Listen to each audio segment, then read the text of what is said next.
오늘 여섯 번째 탕부 하나님에 대한 말씀 누가복음 15장 11절서부터 32절인데요. 최근에 개역 한글판을 번역하게 되고 새로 개정하여서 번역하게 되었던 성서공회에서 나오게 되었던 새한글 성경이 있습니다. 우리 함께 교독하면서 하나님의 말씀 나누겠습니다. 예수님이 말씀하셨다. 어떤 사람에게 두 아들이 있었어요.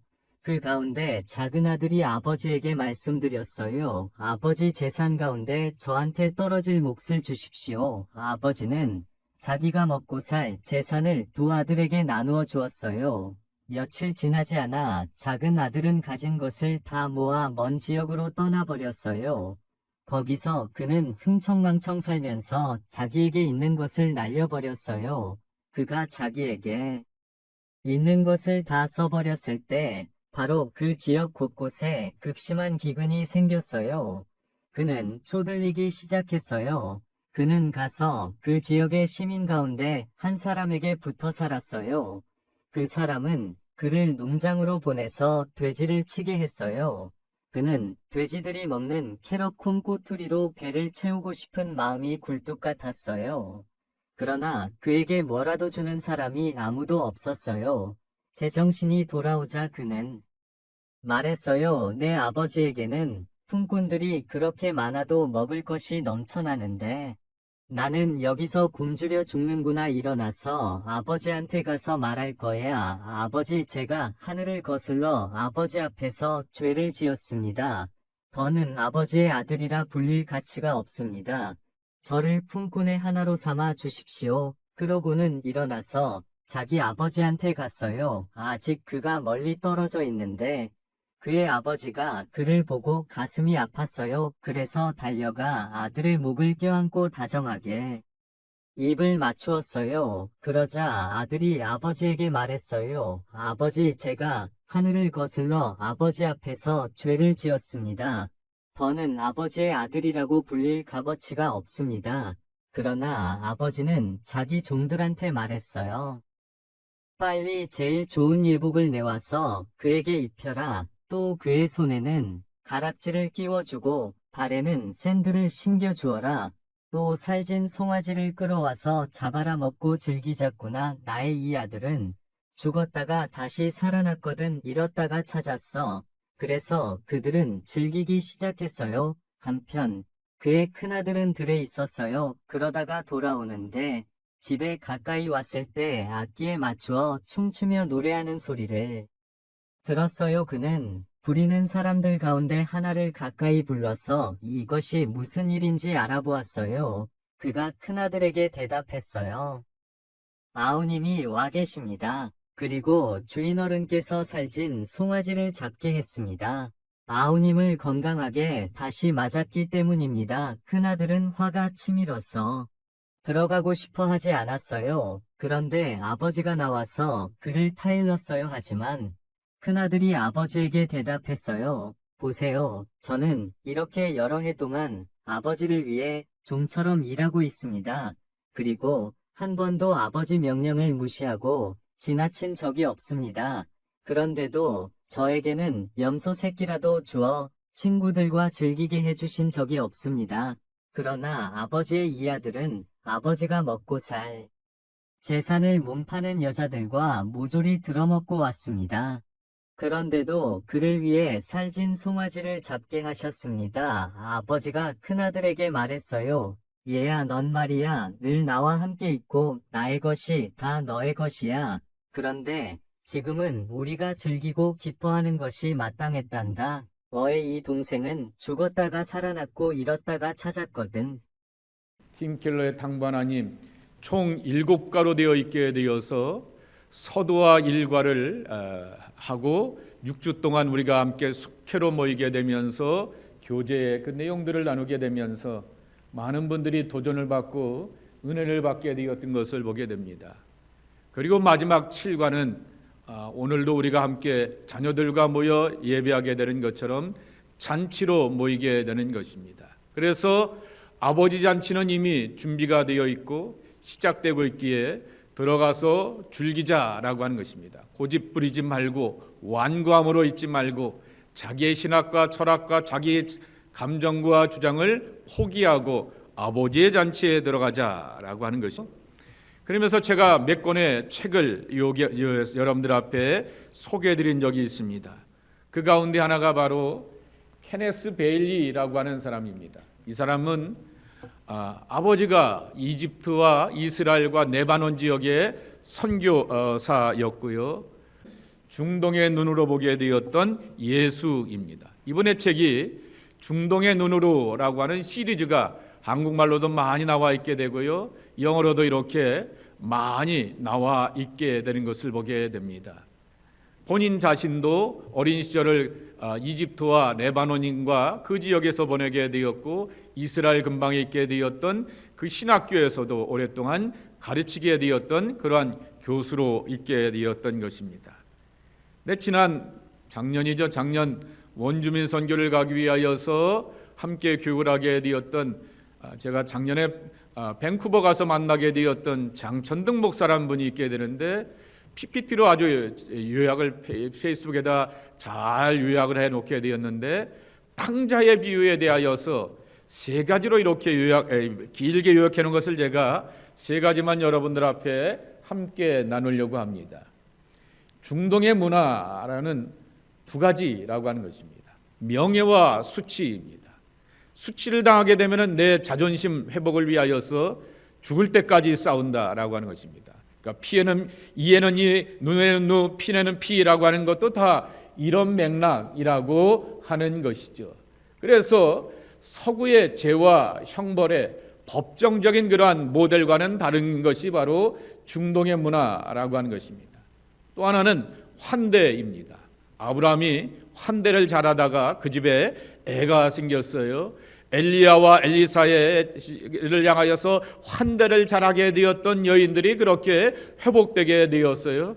예수님이 그렇게 나사로와 마리아와 마르다의 집을 그렇게 자주 가시게 되었던 것은 언제나 그곳에 환대를 경험하였기 때문이다라고 하는 것입니다. 그래서 이게 굉장히 중요한 개념이라고 하는 이런 농경 문화를 보게 되면서 하나를 배우게 되었던 것은 예수님은 단순히 문화나 철학을 향하여서 그렇게 가르치는 분이 아니고 정말 드라마틱한 행동과 비유로 이렇게 들려주시게 되었고 하나님의 나라가 이렇게 마치 잡힐 수 있는 것처럼 몇 번 말씀을 드렸죠. 시라보로 파라볼레라고 하는 말은 옆에서 던진다입니다. 내 눈앞에서 던지는데 내 눈앞에서 이렇게 집어 던지게 되는데 내가 보는 거죠. 저쪽에서 몇십 킬로에서 던지게 되면 던졌는데 봤어요 라고 말하게 되면 못 보지만은 내 눈앞에서 던지게 되니까 내가 그것을 보게 되고 아하 깨닫게 되는 것처럼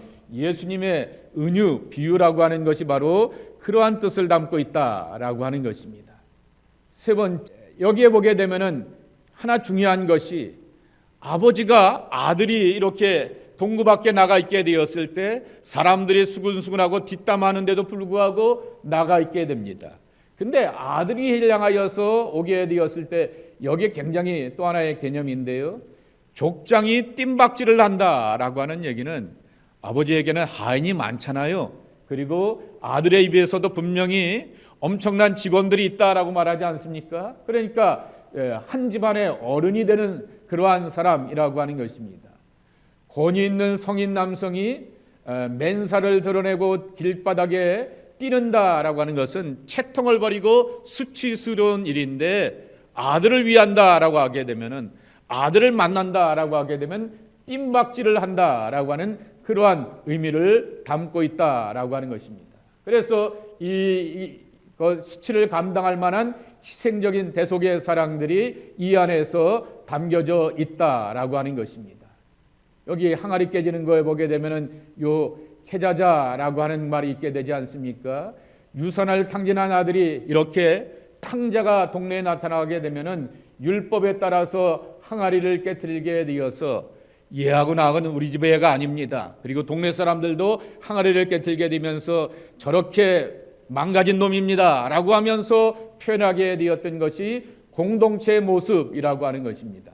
그런데 아버지는 그 공동체의 율법과는 다르게 뜀박질하면서 다가오게 되어서 한없는 사랑으로 이렇게 감당하게 되면서 그를 향하여서 엄청난 잔치를 베풀어 주시게 되었다라고 하는 것입니다.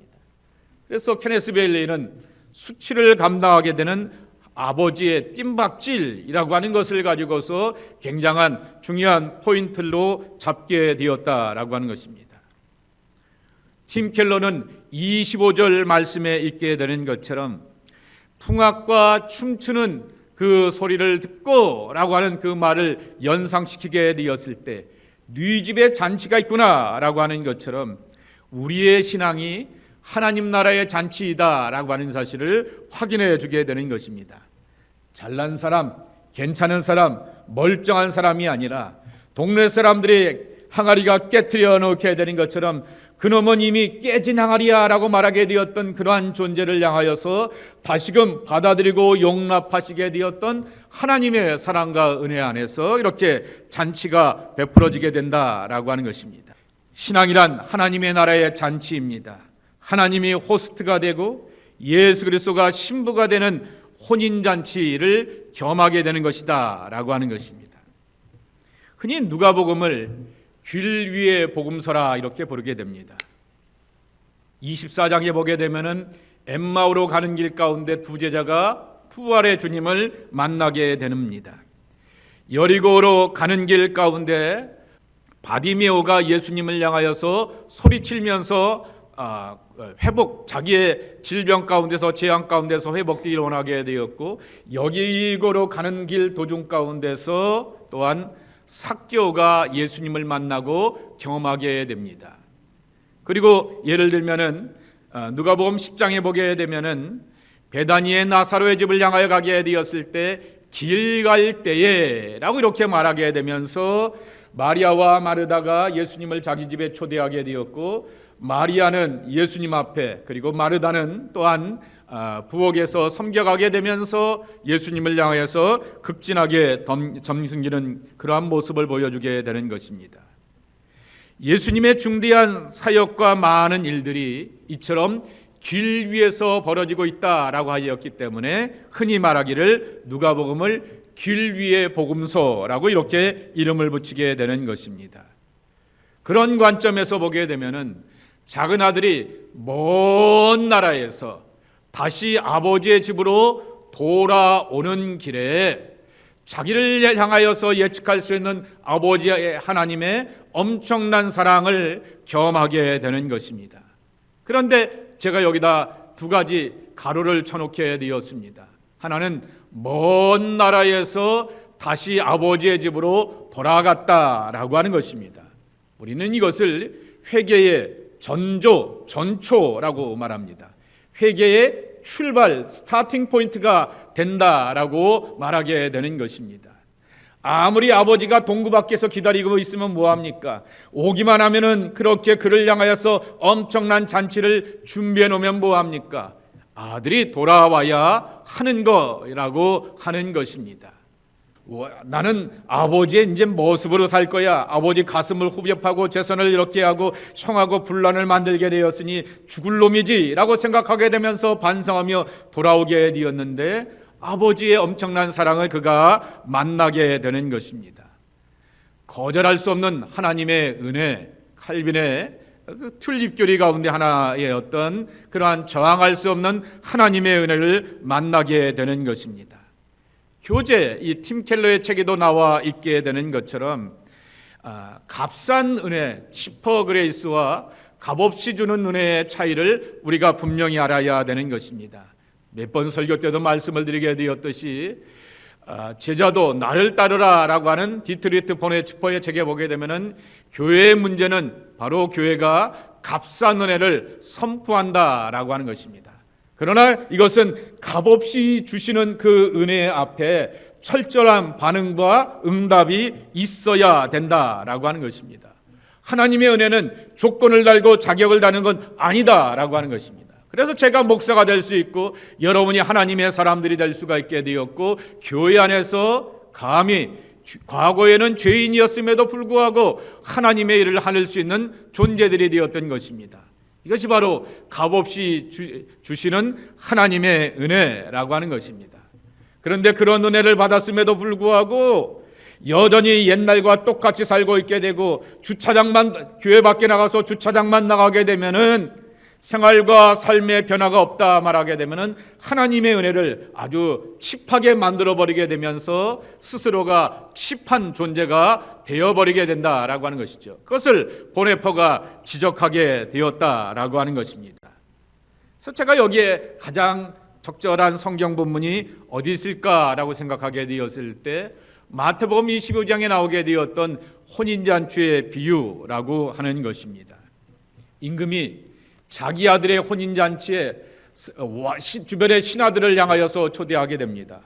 근데 신하들이라고 하여서 하이 포지션에 좀 있다고 하여서 제가 좀 바쁜데요, 제가 뭐 좀 해야 되는데요, 다른 사무가 있는데요, 집안에 어떤 일이 있는데요 라고 하면서 익스큐즈를 하게 되면서 그 잔치에 참여하지 못하게 됩니다. 그랬더니 이 임금의 메신저를 담게 되었던 메신저를 향하여 임금이 말합니다. 야, 시장밖에 가게 되어서 길거리에 가서 아무나 이렇게 잡히는 사람들에게 임금님이 아들의 혼인잔치에 당신들을 초대하게 되었으니 오세요 라고 말하게 되니 그 임금님의 아들의 혼인잔치, 왕자의 혼인잔치에 내가 갈 수 있어 라고 하면서 기쁨과 감격 가운데서 사람들이 목욕 제기하고 옷을 나름대로 갈아입게 되고 가게 되었는데 한 사람이 예복을 갈아입지 않고 그렇게 들어오게 되었더니 임금이 말합니다. 다른 사람들을 이렇게 기쁨과 감격 가운데 이 혼인잔치에 참여하게 되었는데 왜 저 사람은 예복을 준비해서 입고 오지 않았느냐라고 이렇게 말하게 되는 것입니다. 나 같은 존재를 향하여서 왕자의 혼인잔치에 초대하게 되었던 그 엄청난 사랑을 기억하게 되면서 감격하면서 그 나름대로의 정성과 최선과 고백을 향하여서 이 잔치 자리에 참여해야 될 텐데 그렇지 못하게 되었던 그 사람을 향하여서 내쫓게 되면서 길가 어두운 곳에서 이를 갈며 슬피 울게 하라라고 하는 그러한 예수님의 교훈의 말씀이라고 하는 것입니다. 잔치에 초대받은 사람, 즉 하나님 나라의 구원을 받고 경험하게 되었던 사람들은 어떠한 마음과 모습으로 하나님 앞에 나와야 되는가라고 하는 것이죠. 끊임없이 좋은 옷을 말하는 것이 아닙니다. 자기가 입고 있는 옷을 향하여서 빨아 입을 줄 아는 자기 경건과 자기 회개와 자기 훈련이 따라와야 한다라고 하는 것을 예수님께서 말씀해 주고 있다라고 하는 것입니다. 누가복음 15장은 세 가지 잃어버린 것들의 비유가 2절 때문에 시작됩니다. 예수님을 향하여서 바리새인들과 서기관들이 이 사람이 죄인을 영접하여서 음식을 먹는다라고 하는 식사 문제로 시작하게 되었습니다. 그러면서 불평하는 큰아들과 같은 사람들에게 잔치에 합류하라고 하는 본인의 큰아들의 결단을 촉구하는 결말로 끝을 맺게 되는 것입니다. 둘째 아들을 향하여서는 잔치가 베풀어주게 되는데 마치 요나서와 같이 퀘스천 마크를 갖고 있으면서 이 말씀의 끝을 맺고 있게 되었던 것이 큰아들에 대한 질문이라고 하는 것입니다. 그러면 우리는 이 공개적인 초청의 잔치를 기억하면서 나도 거기에 들어가야지라고 하면서 하나님 나라에 들어가게 되었을 때 예상되는 우리에게 베풀어 주시는 잔치의 모습을 꿈꾸면서 마음의 준비를 하고 가야 될 것을 말씀하고 있는 것입니다. 교재도 말씀하고 있는 것처럼 하나님은 우리를 위하여서 잔치를 열어주시는 분이라고 하는 것입니다. 누가복음 14장 15절과 17절 말씀에 보게 되면 이런 말씀이 있습니다. 함께 먹는 사람 중에 하나가 이 말을 듣고 이르되 무릇 하나님의 나라에서 떡을 먹는 자는 복되도다 하니 이르시되 어떤 사람이 큰 잔치를 베풀고 많은 사람을 청하였더니 잔치할 시각에 그 청하였던 자들에게 종을 보내어 이르되 오소서 모든 것이 준비되었나이다 하매 Everything is ready for you. 당신을 위하여서 모든 것들이 다 준비되었으니 그냥 오시면 됩니다 라고 하는 것이 하늘나라의 잔치라고 하는 것입니다. 예수 그리스도를 믿고 하나님 안에 산다라고 하는 것은 그렇게 우리를 향하여서 준비해 놓으시게 되었던 하나님 아버지의 손길 아래서 잔치의 즐거움, 잔치의 흥겨움, 그리고 잔치 안에서 축하할 만한 것들이 있는 거죠. 한국 사람들만큼 잔치가 많은 데가 어디 있습니까? 돌잔치 하죠. 그 다음에 뭐예요? 승자가 바뀌었다. 백일잔치 하죠. 그 다음에 뭐 하죠? 돌잔치 하죠. 그 다음에 뭐 하죠? 생일잔치 하게 되죠. 그리고 또 애가 입학하게 되었다라고 해서 잔치하게 되죠. 또 뭐 이렇게 하면서 졸업했다고 잔치하게 되죠. 진학했다고 잔치하게 되죠. 대학을 입학했다라고 해서 잔치하게 되죠. 이렇게 졸업하고 잔치하게 되고 취업한다고 잔치하게 되고 그리고 뭐하고 잔치 이렇게 정말 옛날에 그 노래 남현 광고처럼 잔치 열렸네. 정말 잔치가 많은 것이 한국 사람들의 그러한 모습인 것을 보게 됩니다.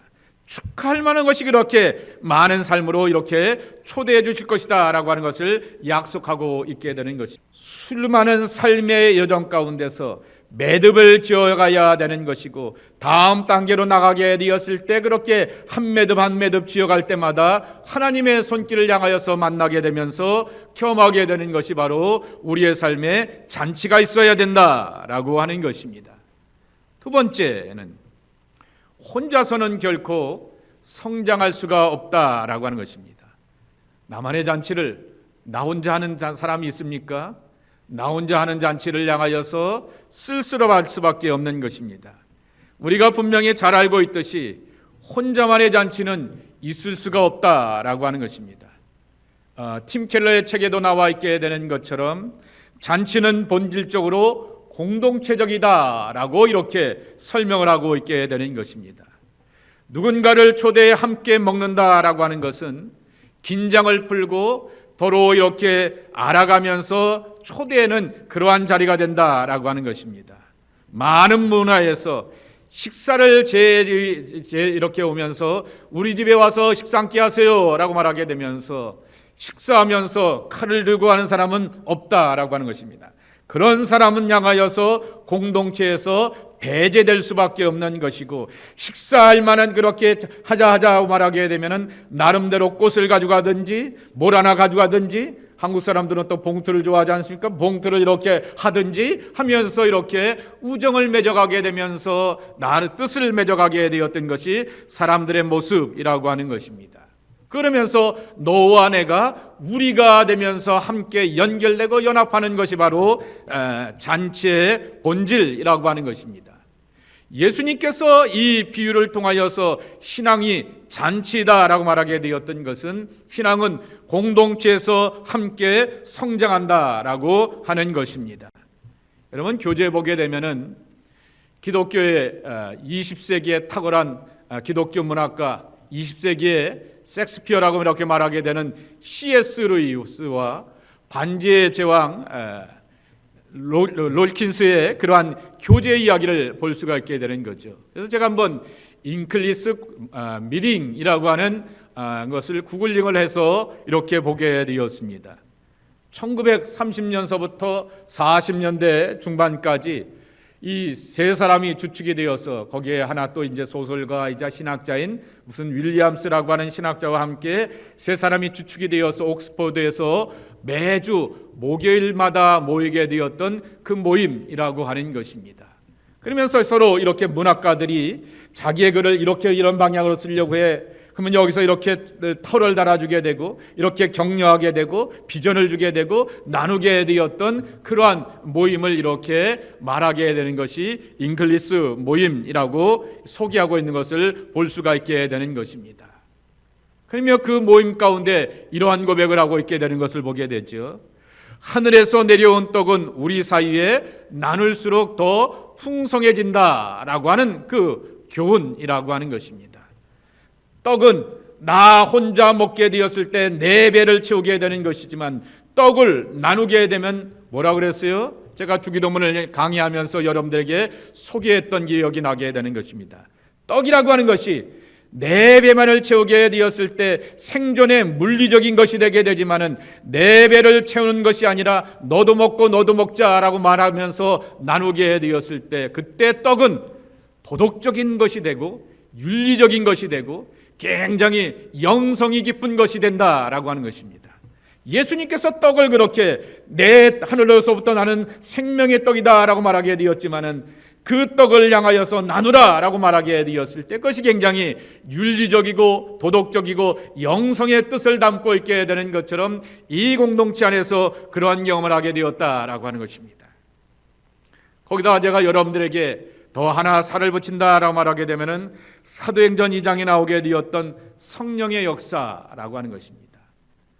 사도행전 2장에 나오게 되었던 성령의 역사를 여러분들 앞에 설명을 드립니다. 구원은 개별적이고 실존적입니다. 하나님과 나와의 문제입니다. 내가 구원받아야 되는 것입니다. 내가 목사라고 하여서 우리 아들과 우리 딸이 구원받는 것 아니라고 반복하여 말씀을 드립니다. 걔가 믿고 그 아이가 믿고 그 아이가 결단하고 그 아이가 고백하며 하나님 앞에 나가게 되었을 때 구원을 경험하게 되는 것입니다. 집안의 3대, 4대 신앙을 자랑할 이유가 없는 것입니다. 스스로 응답하고 있는가? 스스로가 하나님 앞에 나아가면서 죄인인 것을 고백하게 되며 새로워지고 있는가라고 하는 개인의 문제라고 하는 것입니다. 그런데 성령의 역사는 참으로 오묘하게도 한 개인 개인에게 감화와 감동을 시켜주시며 변화를 이뤄가게 되는 있게 되었지만은 이 성령의 역사는 집단적으로 이루어지는 체험을 하게 된다라고 소개해드린 적이 있게 됩니다. 불의 혀같이 강한 바람같이 강하게 오시게 되었던 성령의 역사를 체험하게 되는 것 집단적이었다라고 하는 것입니다. 정말 모든 사람들이 담대해질 수 있게 되었고 자기 말이 아닌 각 나라의 언어를 말하게 되면서 내가 갈릴리에서 오게 되었는데 이건 굉장히 중요한 말입니다. 저 시골 산골에서 왔다라고 하는 것입니다. 예수님을 향하여서 나다나엘이 뭐라고 말합니까? 나사렛에서 무슨 선한 것이 나겠느냐라고 말하게 되었던 것처럼 갈릴리 나사렛이라고 하는 말, 이 예수님의 제자들의 그 모습은 배움도 삶도 여러 가지로 환경 가운데서 소수의 사람들 마이너리티라고 하는 그러한 뜻을 담고 있게 되는 것입니다. 그런데 그들의 입에서 말을 하게 되는데 천상의 말을 마기도 하게 되지만은 각 지역에서 오게 되었던 디아스포라 유대인들이 저 사람들이 갈릴리 사람들인데 어떻게 외국어를 말하게 되지? 외국어 우리만큼 외국어에 대해서 콤플렉스가 많은 사람들이 어디 있습니까? 이민자들이. 그런데 그들이 말을 하게 되는데 외국어를 유창하게 말하는 것을 보게 되는 것입니다. 이것이 바로 집단적인 성령의 역사라고 하는 것입니다. 근데 그 다음은 바로 서로 물건을 통용하게 되고 각 사람의 필요를 따라서 함께 나눠주게 되었다라고 하는 것입니다. 그랬을 때 바로 구원받는 사람들을 더하였다라고 하는 것이죠. 나 혼자 구원받고 나 혼자 성령 체험하고 나 혼자 군림하여서 내 앞에 와서 기도받으세요. 그렇지 않으면 하나님의 은혜가 없고 하나님의 성령이 없어요 라고 말하게 되면 사람이 그렇게 기고만장하게 되면 교만하게 되고요, 타락하게 되고요, 전문용어로 재수없게 됩니다. 그렇기 때문에 공동체 안에서 그런 일을 이뤄갈 수가 없게 되는 것입니다. 그런데 구원받은 사람들이 더하였다라고 하는 것은 그 갈릴리 사람들이 함께 모여지게 되면서 연합하게 되었고 교제하게 되면서 함께 나누는 그 모습 속에서 쉼과 위로를 받게 되었고 그 갈릴리 사람들도 그렇게 하나님의 일을 이루게 되었는데 우리도 나도 가면서 함께 참여할 수 있는 은혜를 누리게 된다라고 하는 것입니다. 그래서 초대교회는 함께 따라해 보겠습니다. 서로 공동체. 네, 서로 공동체입니다. 서로를 세워주며 서로의 필요를 나눠주게 되며 서로를 위로하며 서로를 위해서 기도하며 서로를 위하여서 중보할 수 있는 그러한 공동체였기 때문에 서로 공동체라고 이렇게 제가 이름을 붙이게 되었습니다. 아버지의 본질을 담은 잔치 공동체, 이것이 바로 이 결론이라고 하는 것입니다. 성령의 공동체를 위하여 자신의 수고와 희생을 더하는 모습도 잊지 말아야 하겠습니다. 잔치를 열어주신 아버지께서 아낌없이 내어놓으시게 되었던 큰 잔치를 차려 동네 사람들을 초대하게 되었을 때 많은 수고와 비용을 내놓게 되었듯이 하나님의 나라의 정신과 사랑으로 살려고 하게 되면은 우리에게 필요한 것이 하나님의 마음이라고 하는 것입니다. 여러분, 저 벽화에 있게 되었던 렘브란트의 그림을 따라서 헬리나 웬이 탕자의 귀향이라고 하는 책을 썼다라고 소개를 드리게 되었습니다. 토론토에서 나온 영성가 있죠. 그가 이렇게 탕자의 귀향을 쓰게 되었을 때 마지막 결론이 뭔지 아십니까? 왜 맨날 아버지 이렇게 큰아들의 이야기만 하고 작은아들의 이야기만 하느냐라고 하는 것입니다. 우리가 아버지의 마음을 가져야 되지 않겠느냐라고 하는 그러한 고백을 하게 되었던 것입니다. 그래서 맨 처음에는 2년인가 3년인가 토론토에 와서 잠시 있다가 가려고 하게 되었다가 돌아가실 때까지 머물게 되었던 이유가 하나님 아버지의 마음을 그가 읽어내게 되면서 그렇게 이 장애인 공동체 가운데서 끝까지 섬겨가려고 하게 되었던 그러한 결단과 헌신이 바로 이 탕자의 비유를 통하여서 경험하게 되면서 헌신하는 계기를 만들게 되었다라고 하는 것입니다. 서양 사람들이 하는 유명한 그러한 조크가 하나 있게 됩니다. 탕자의 비유 가운데서 가장 큰 피해자와 희생자는 살찐 송아지다라고 말합니다. 송아지를 잡았지 않습니까? 왜 나는 토실토실하게 찌어갖고 이렇게 재물이 되었던 거야 라고 말하게 되는 것처럼 그러한 살찐 송아지가 자신을 드리게 되었을 때 잔치의 기쁨과 즐거움이 넘쳐나게 되듯이 믿음의 공동체에서 필요한 것은 하나님의 은혜를 바탕으로 하게 되었던 사랑의 수고라고 하는 것입니다. 여러분, 이 팀 켈러의 책에도 소개하게 되었고 제가 설교 시간에 하는 3-4번은 소개하게 되었을 거예요. 바베트의 만찬입니다. 필립 얀시의 책에도 나오게 되고요. 여러 사람들의 이렇게 책에 보게 되면 늘 소개하게 되었던 기독교 신앙의 회복에 대한 고전적인 영화 가운데 하나가 바로 바베트의 만찬입니다.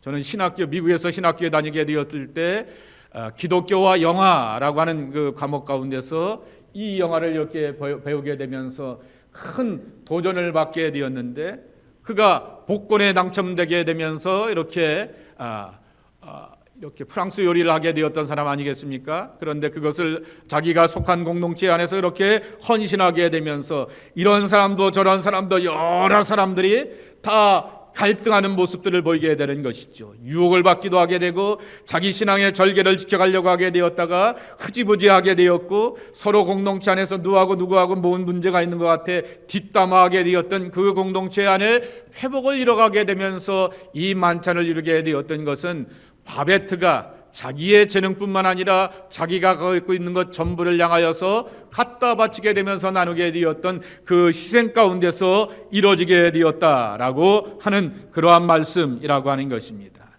그렇게 우리가 사랑의 수고를 향하여서 담아가게 되었을 때 그러한 기쁨을 이뤄가게 되는 것이죠. 가장 큰 희생은 예수님의 희생입니다. 이 고난주간에 예수님께서 자신의 몸을 십자가에 내어주시고 섬김과 수치의 모든 어려움들을 이기고 극복하시고 감당하시게 되었기에 우리에게 하나님의 크고 놀라운 사랑들이 만나고 체험되었다라고 하는 것입니다. 그래서 우리는 하나님 나라의 잔치에 다 초대받은 사람으로 살아갈 수가 있다라고 하는 것입니다. 저와 여러분이 이 잔치 자리에 함께 참여하면서 하나님의 즐거움을 만나고 누리는 귀한 모습이 있기를 소망합니다. 우리 마지막으로 이사야서 25장 6절과서부터 8절의 말씀을 현대어 성경으로 읽고 마치도록 하겠습니다. 여호와께서 시온산에서 왕이 되실 때는 세계 만민을 위하여 가장 맛있는 온갖 음식과 오랫동안 묵인 최상급 포도주로 잔치를 베푸실 것이다. 죽은 사람들을 슬퍼하며 덮은 검은 수건을 주께서 그때 세계 만민의 얼굴에서 벗겨주시고 죽은 사람들 때문에 애통해하며 덮은 검은 천도 주께서 그때 모든 민족의 얼굴에서 치워버리실 것이다. 여호와께서 죽음을 영원히 없애시고 모든 사람의 얼굴에서 눈물을 닦아주실 것이다. 주님의 백성이 온 세상에서 당한 수치도 그때는 주께서 씻어내실 것이다. 이것은 여호와께서 친히 하신 약속이다. 이 약속이 여러분의 삶 가운데 임하기를 주님의 이름으로 축복합니다. 하나님 아버지 감사합니다. 우리의 신앙이 잔치가 되기를 원합니다.